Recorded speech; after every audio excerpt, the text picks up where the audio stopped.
floodgates of wanting to do more and more loans, right? But it's just seeing, a few of those things. Like right now, there's obviously a lot of optimism in the market, hence why the treasuries are sub 4, right? Which is why right now would probably be a great, if you have a loan right now and you're debating on locking it, lock today. Call up your lender right now. Stop watching this video and go lock your rate, right? This is a good time to lock. I couldn't agree more. Yeah, I think that's a good advice, and I'm looking forward to seeing how everything kind of rolls out over the next several months. But speaking I think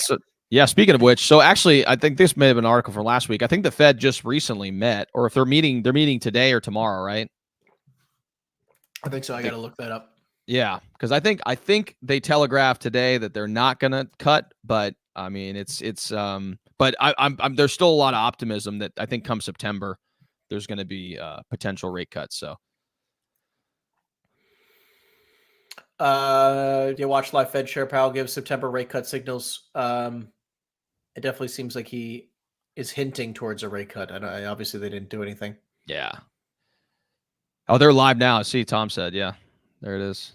Yeah. So, yeah, it's kind of funny. I always, ahead of these live streams, and I have a monthly newsletter that I kick out every month. And, I always kind of try to see when the federal FOMC meetings are going to be, to kind of sit to try to get an understanding of, what they said about the economy and stuff like that.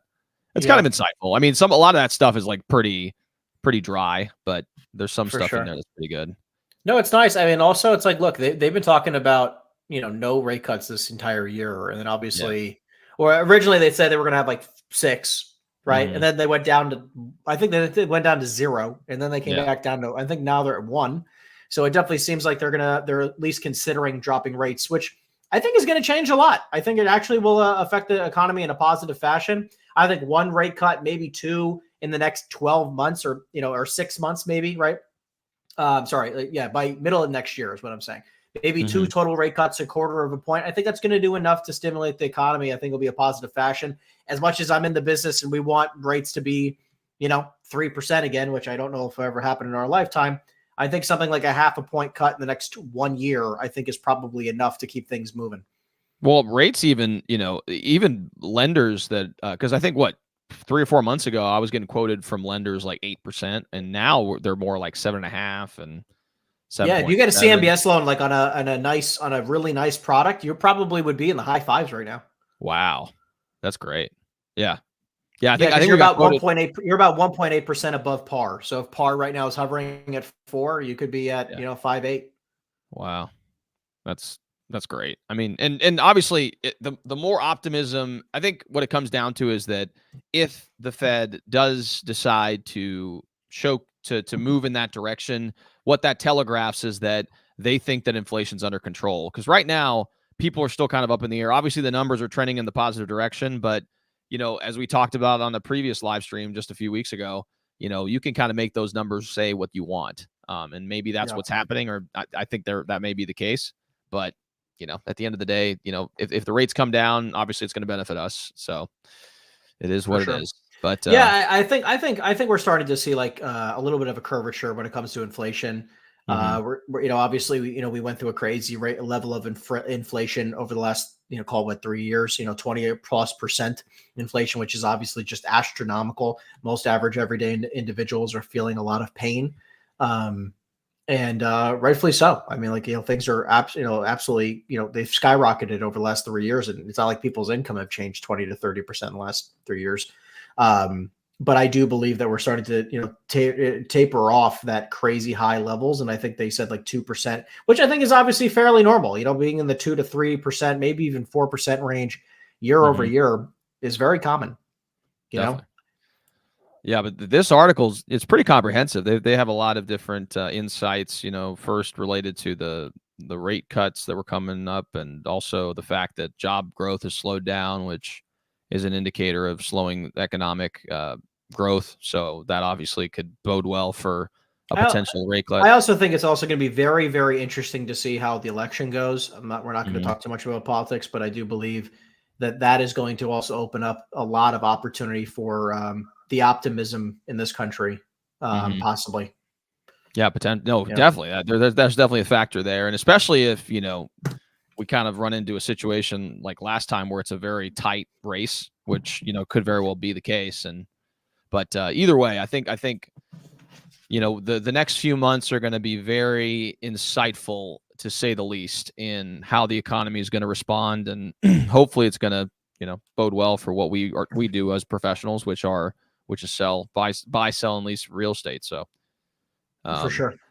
I'm going to pull up the next one. In the meantime, guys, if you guys have any questions or if you guys have any insights you'd like to share, I know we've gotten a few people kind of typing away in the chat box. Tom was sharing some insights about, hinting at a rate cut in September for the Fed.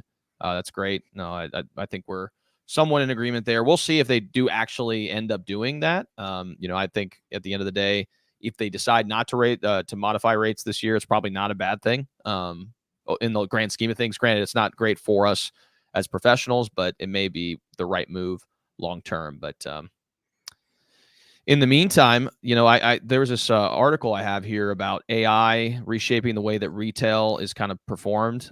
This is pretty cool. Check this out. So they have this AI shopping cart called Vive, and apparently it helps you like kind of locate different items throughout the store based on your preferences, and it can also give you recommendations based on different items that you personally like. So it just kind of helps improve your shopping experience, and likely will make you spend more at the store. So that's just one insight that they're sharing. And as far as the remaining part of the industries, they say the more it's kind of fun. It's kind of crazy. I mean, it's going to start getting super intrusive. It's already kind of gotten to that point, but it's going to happen. I mean, it's going to get even worse. They're going to know exactly what you're thinking before you think it. But anyways, that's pretty fair. It is pretty fair. I don't think they don't want to know what I'm thinking half the time, I'm sure, but anyways, but yeah, so apparently more than 72% of commercial real estate companies have already or are planning to commit money towards AI technology. Now, a lot of these executives say that the majority of the money that they're going to be spending in those categories are for property transactions such as listing and valuations. There's also a breakdown of percentages of areas that are of importance to these individuals, like data analytics and architecture and sustainability. I know there's some companies that are coming out in the construction space. They're going to be offering some unique technologies that are worth looking at. CoStar bought, Matterport a while back for $1.6 billion, which is a 3D camera maker. I'm sure a lot of us are familiar with their technology. They bought freaking Matterport for $1.6 billion. Oh my Lord. I know. I mean, I'm telling you, man, and CoStar is just a behemoth, man. And now they have homes.com, which they've heavily funded, and they're trying to, they've done some damage to Zillow. I mean, Zillow's lost a lot of traffic. And now they're playing off each other, because the whole premise of Zillow and the way they were making a lot of money for the longest time is they were selling their leads, and then they would, you would pay their monthly fee, and then or you could split the lead once you close it. At least that's, to my knowledge, that's how it worked. But now with what's been going on with all the NAR settlement and everything else, that business model is in question. And homes.com, I think you just pay a monthly fee, and then their model is like, if a buyer comes to you and calls you, then that's your lead. It's not their lead. So they're doing more of a subscription model, which I think is the way it should be done to begin with. And, it's probably going to manifest in a, Unbelievable. I mean, like, how do you guys feel about Zillow? I know some realtors hate it, but they spend so much money on SEO. It's easy to sell on there. I mean, as someone who was in the residential space for quite some time, I think the idea of Zillow is, makes sense, right? Like to create a toll booth, because that's really what it is. It's a toll booth between the consumer and the realtor. Just like LoopNet, that's essentially what it is, except they just do it differently, right? They just charge you to put it up on the website. They don't charge you for the quote, the toll booth, right? And then they charge you based on how much you'd like to promote it versus other listings. So it's a little bit different of a model, but similar kind of concept. In theory, sounds great. I think Zillow has also just overextended itself in many different fashions, and whoever runs the company recently over the last like half decade has made a lot of very stupid decisions. And that's why their stock is terrible, not doing great, and why the business is overall not doing great. Like you said, homes.com and all the other competitors. I mean, there's just 20 other competitive companies, realtor.com, homes.com, all these other different websites that are making Zillow a thing of the past. And plus, there's just so much competition that's even keeps rising up. You know how many conversations I've had recently with people trying to sell me on programs or software that's similar, that they're trying to like become the new Zillow and all this kind of nonsense. I mean, it's just insane. Yeah, no, I mean, I agree. And for a while there, Zillow got in like the home flipping business. I mean, it was pretty asinine what they were doing. And they were using their technology to estimate what the after repair value would be. And that shocker, they lost money. A shocker, right? Of course they lost money. Yeah, it's ridiculous. Yeah, you realize that it's a lot more complicated than just kind of plugging numbers into a spreadsheet and hoping it works. And they were losing a fortune. I mean, like, oh yeah, they were losing. They lost billions of dollars. I mean, it was unbelievable. They had to pull the plug. They only did it for like 6 months too. It wasn't even that long of a runway. But you know, you got to. They all get really stupid, and they instead of like Blackstone's model where they just try to acquire the cheap, great product at fair prices in great markets and just long-term hold and rent it. Zillow went into the flipping business and tried to acquire stuff, and overpaid for it, and thinking that the inflation would just take them to the promised land. And that's just an idiotic model. Every single company, by the way, that's attempted to do that has lost money. Every single company that has attempted to do massive home flipping, like at that type of scale, has lost money. Yeah.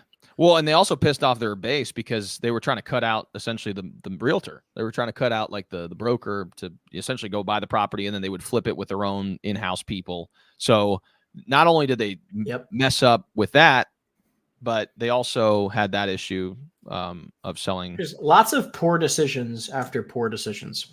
Yeah. Definitely. Yeah. And obviously there in that article, there was several more items regarding AI. One was actually pretty cool, which was the pickup. So you know how you can go to grocery stores and pick up, the items that you've ultimately wanted.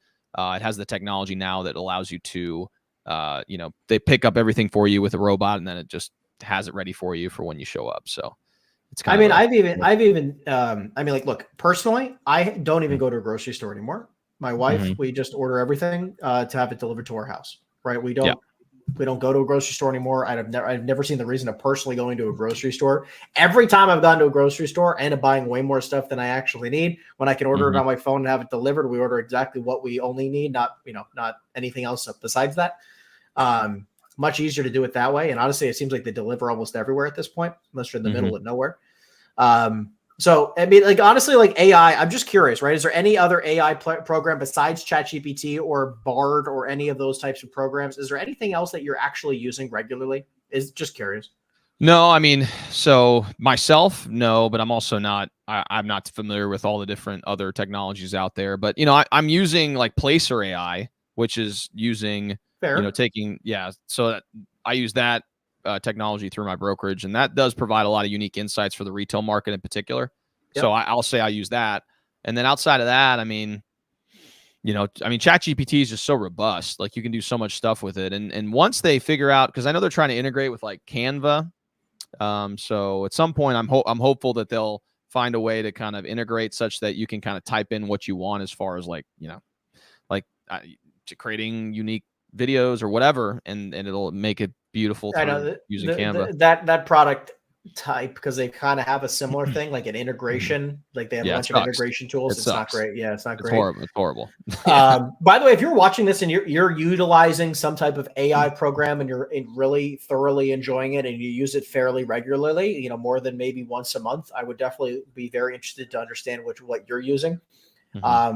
I, like you, I mean, like, realistically, I think I use ChatGPT every day. It's more, instead of just Googling things, I like just using ChatGPT. And I found it to be very lucrative there.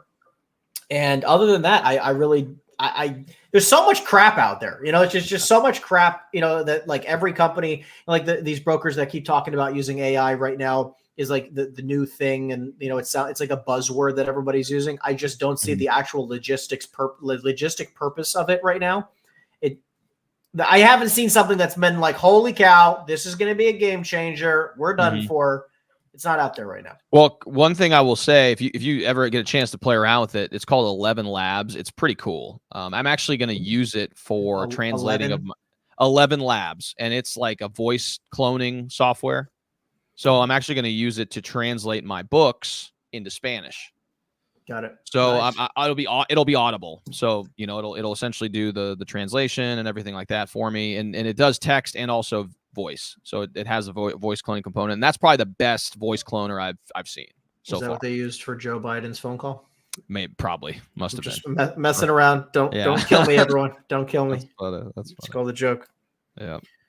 All right. So next up is your favorite topic, my friend. Your favorite topic. Oh my God, WeWork, you're back. They're back for bankruptcy, man. They just keep threatening. But anyway, so WeWork is planning to file bankruptcy as early as next week. Apparently, the Wall Street Journal reported, but the WeWork's denying it. But essentially, what happened is that most recently they missed like a $6.4 million interest payment on its notes, even though they had the cash to make the payment. So now they're in the 30-day grace period. So the company's kind of working on an agreement to postpone payments to kind of help them solidify their financial position. Obviously they've been talking about bankruptcy for quite some time, and I think they tried to restructure as well. The CEO that was established, I believe, last year, they've been like essentially just decimating landlords. They're going back to them and saying, "Hey guys, like we can't pay the rent, so here's what we want as far as leases are concerned, and if we can't get it, then we'll just default and we'll." So that's essentially the game they're playing right now, and it's an effective game because a lot of these landlords don't have a pot to piss in, unfortunately. So they're just having to concede. So anyways, so it's just another report regarding that. And, I think they were saying at one point, like the leases obligation, just the base lease obligation was over 2/3 of their revenue. So obviously, that doesn't include payroll. That doesn't include, all the other factors. They were in a bad place. I mean, look, I think that actually might be an old article because I was looking through a couple of these and it says, no, it's WeWork. It is. Oh, it isn't. Why is it? What? My bad. All good. But I was looking at it because the other day I actually was reading a little bit about it like 2 weeks ago. And it talks about how WeWork embarks on a post-bankruptcy path with little precedent. And basically they had the company which won a bankruptcy court approval on its restructuring plan, which was like a $450 million restructuring plan. Because the CEO actually stepped down, which I think was mentioned there. David Tolley stepped down after they were trying to figure out the bankruptcy court. So yeah, they actually, I think they remember like Adam Newman actually made an offer on trying to buy it. They actually got out of it without dealing with Newman. Thank God. So because he has a company called Flow, right? Is that what it's called? Yep. Flow. Nice.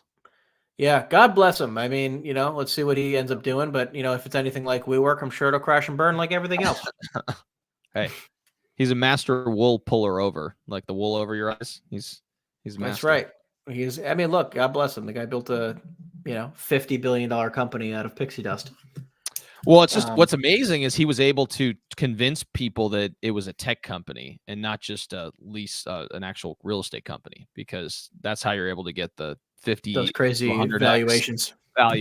Yeah. So yeah.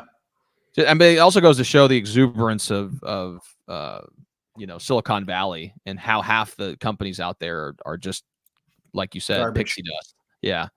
You got to make money. Garbage. All right. So next up is the yield curve is about to flip. Does that mean anything anymore? So the logic here is that, so the premise of the yield curve is that when short-term securities offer a better rate than long-term securities, the logic is that, people are more optimistic about the short term than they are the long term. So that's typically an indication that the economy may be going into recession. Now, in this particular cycle, which I believe the inversion happened for the 10-year compared to the 2-year, which is the more common, method to assess this yield curve. It inverted, meaning that the 2-year actually paid more than the 10-year, and that started back in July of July 5th, 22. So it's been almost over 2 years where that's been the case. And then the 10-year and the 3-month, which is the one that I think the Fed looks at, that inverted back in October 25 of 22. And it's been that way inverted since for 644 days. So the longest that it had ever been inverted was before this time was back in 1978 to 1980. So we're kind of in uncharted territory as far as how long this particular yield curve has been inverted, but apparently now it's actually gotten to a point as I believe of July 24th, which is last week, it dropped to just 0.09. So it's pretty much on par. So what that means is that people are just as optimistic about the present as they are the future. So, it's kind of interesting that, we're still kind of in a weird state, but for the most part, the way the markets are responding is still pretty positive. And so, this article kind of highlights, how do these experts contend with the fact that we haven't really gone through a recession, even though we essentially had an inverted yield curve for a long period of time. So does that mean that the utilizing the inverted yield curve as an assessment of whether or not we're going to go into a recession is one that we should do anymore? And so, it's just kind of a, article about that. So, and the conclusion is, maybe it's not quite the same as it was back in the past, which was a pretty good indicator, but it still has some relevance. And so kind of take it with a grain of salt. So, yeah, I think we're finally going to start to see this level out in a natural way over the next few months. Like I even mentioned, as we go through the election, I think things will start to taper off hopefully in a positive way. God bless, and hopefully we go in, positive direction afterwards. But it's really I really do believe, like, leading up to these types, I mean, there's so much uncertainty, which obviously, who knows how it's going to go, but there is so much, like, these types of years is where things get crazy, right? Mm-hmm. One way or another, this is going to, I mean, like, you're either going to see a massive inversion or we're going to see things kind of cool off and, and we're going to see things kind of calm down and move in a positive direction. I'm very, very curious to see how it goes.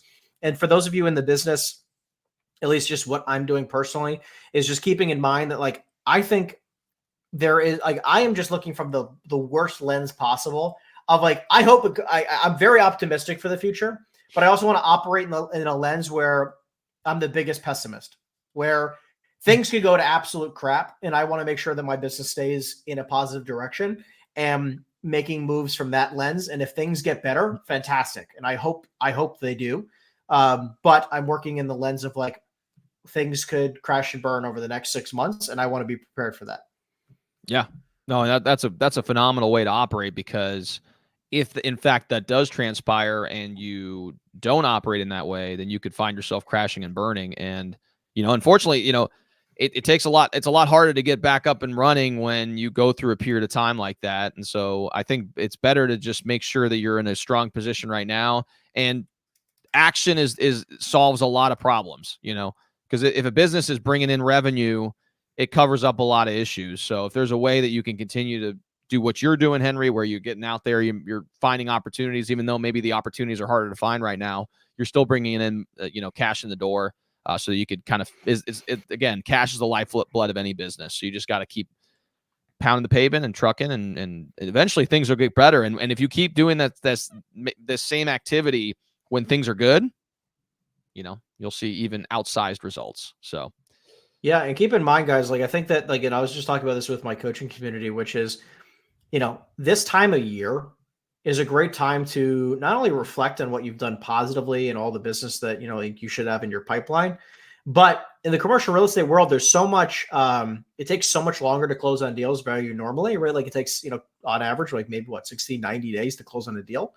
And if that's accurate, then you need to be looking at this where you only have really this, every year you're looking at a 12-month cycle from October 1 to October 1. And what I mean by that is, if you have a deal that is under contract, that goes under contract after October 1, there is not a high likelihood that you're going to still close this year, right? Mm-hmm. So all of a sudden that's 2025 income, right? So, and basically the October 1 to October 1 theory of how the financial calendar looks like in commercial real estate is that you really only we have 60 more days as of today, recording this on July 31st. You have all of August, all of September to try to get deals in contract. Because if it goes into contract October 2, the 2nd, the 5th, the 10th, the 15th, the odds of you closing in 2024 is slim to none. So I would be very, very cognizant of, like, hey, we're about to be on a 60-day sprint. Okay. And, look at business just a little bit differently, like, regardless of rate cuts, regardless of what happens with the election, regardless of what happens with, these treasury yields, regardless of where anything goes, I need to be pounding the pavement right now. Right. Mm-hmm. So, we're on a 60-day sprint for the for the next 2 months. and we're going to try to make everything possible, put everything possible into contract that we can, because, if we go light on the pedal right now, because a lot of people are on vacation, a lot of people are taking time off, you're going to have a really rough end of this year. Yeah, no, I couldn't agree more. Really great insight as always, my friend. All right. So last article that I have, and I don't know if you had any more. I was trying to find the ones that you had. But I'll see if whatever you have left here is fine. This will be the last article. Yeah, let's do that. Yeah, that works. Let's pull this up. Oops. Okay. All right. So last article is the share of young adults living at home continues to rise. So as you probably have seen, or maybe you're in this position as well, there has been an increase in people, in particular between the ages of 25 and 35, living with their parents as compared to previous times. Back in the 70s, it looks like the percentage of adults living with their parents, is 7% in 1970 versus 17% nowadays. The biggest percentage of people, understandably, are the Gen Zers and the millennials. I think people that are age 25 right now in Gen Z, 30% currently live at home. And there's a variety of factors for that, was what this article explains, is that obviously cost of living in major markets is very expensive. Unless you have a certain level of opportunity or job that you can support your income, so your income can support the rental payment. Oftentimes you're having to, either room up with other individuals, or, if you live in those markets and your parents do as well, oftentimes a lot of people are opting for that.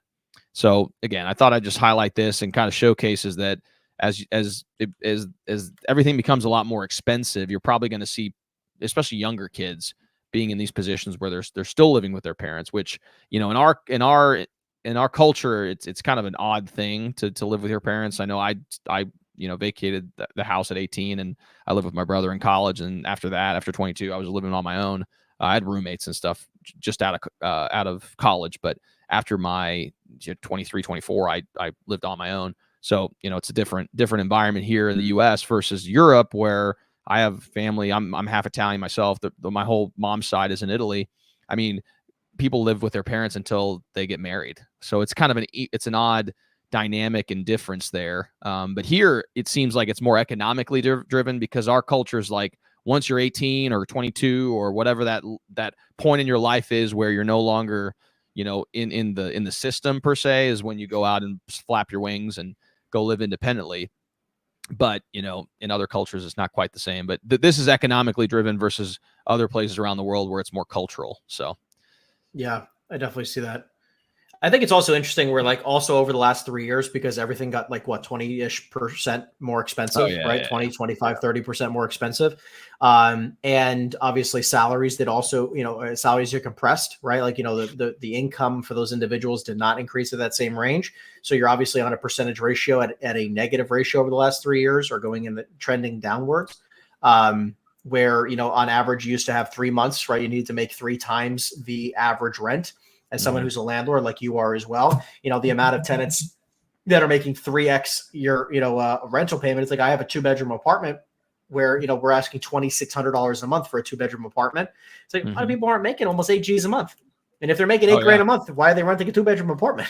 Right. Yeah. So, that kind of dynamic is tough, because, again, a lot of these individuals, like think about it. These guys these guys and girls make, somewhere between $40,000 and $60,000 maybe, or give or take, when they get out of college. Right. And it's like all this, the rents in these markets had to be somewhere around like the 1,200 to 17, maybe 16 or 1,700 range to be in the 3x range. Maybe, shoot. Yeah. I'll give you some context. When I first got out of college, I moved to DC, and I was making almost over 6 figures when I first moved to DC in my previous job, and I had a roommate, and it was $3,400 a month, or $3,500 a month. And again, I didn't need a roommate. It's not like I needed one, but again, just to save extra money, like, you don't want to have to be spending, $5,000, $4,000 a month on income when you're, and I was compared to people my same age, like, I was doing pretty well.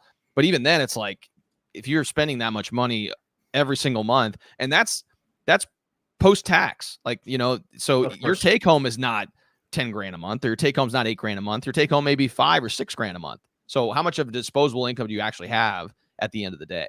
So it just kind of goes to show the importance of you've got to make more money. And then well, I this feel is like also, it's wild because the FHA loans, they go up to like 55%. what's 55? What do you mean? I'm saying debt ratios. You mean, geez. Yeah. That's crazy. So it's like you could be making, based on debt ratios and everything, like 55% debt ratios on an FHA loan, which is just like completely crazy, where it's like your income, 55% of your ratio. That means like you have very little to live off of, right?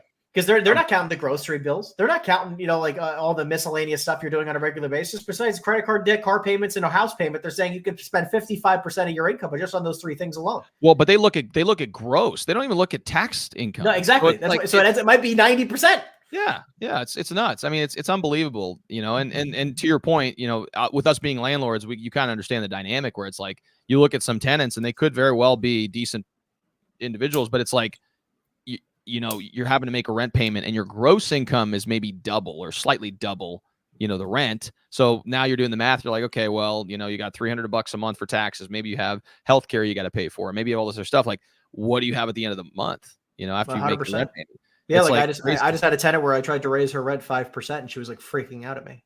Mm-hmm. I was like, 5% is $100. I'm like, my taxes went up 16%. All these utility bills went up 9%, and I'm saying 5% for you. It's like, and I'm eating costs. It's just interesting how the perception it's so different from different sides of the table. Crazy time to be alive, my friend. Yep. But it just, again, I think this just goes to show that, people in this age group, I mean, there's opportunity out there if you decide. I'm a big proponent of sales. I know you are. Like, if you really are a type of individual who wants to control your own destiny and you have the passion and drive to make it happen, you can really create a pretty awesome life for yourself by just pursuing this opportunity. But I digress. Yeah. Well, listen, awesome session today. For those of you who've been watching, make sure you guys like and subscribe. We're going to, again, continue to bring this to you each and every single week, or as many weeks out of the month as possible based on our schedules.